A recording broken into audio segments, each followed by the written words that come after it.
خليك. قال مرة زاخية وطنطا عم شو؟ ايه بدي اوصلك لهونيك.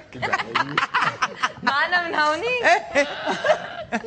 زاخية وطنطا عم يشتغلوا بمأوى عجزة، فخلص شغلهم وبدهم يفوتوا يتحمموا ويروحوا يريحوا شوي بأوضتهم. فاتوا تحت الدوشات، شلحوا ثيابهم ووقفوا تحت الدوش، ما في صابون. يا الله ايش بدنا نعمل يا طنطا؟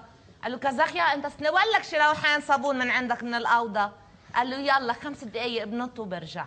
ركض زاخيا على الاوضه، فتح الاوضه، تناول صابونتين وما حرزان يلبس ثيابه، يعني اخر الكوريدور مثل هون وهونيك. وراجع راكد بيلتقى باثنين ختياريه، 3 ختياريه رايحين على اوضتهم عم يتسايروا. صار يطلع يمين شمال بالكوريدور، ما فيش مطرح يتخبى، وحامل هالصابونتين عمل تمثال، وقف مع الحيط ويبس هيك انه هو تمثال. وصلوا لحد انتبهوا له، قتلاقيه حاطين تمثال بالكوريدور، لك شو حلو بتفكريه حقيقي. طلعت هيك اول وحده كمشته، فلتت اول صابونه، قالت لها يي مش تمثال هيدي مكنه بتنزل صابون. قالت لها الثانيه زيحي زيحي تشوف، لقطته نزلت ثاني صابونه. قالت لك شو مهضومه هالمكنه، انا كمان طلع لي صابونه. اجت الثالثه شدت اول مره ما في شيء، ثاني مره ما في شيء، ثالث مره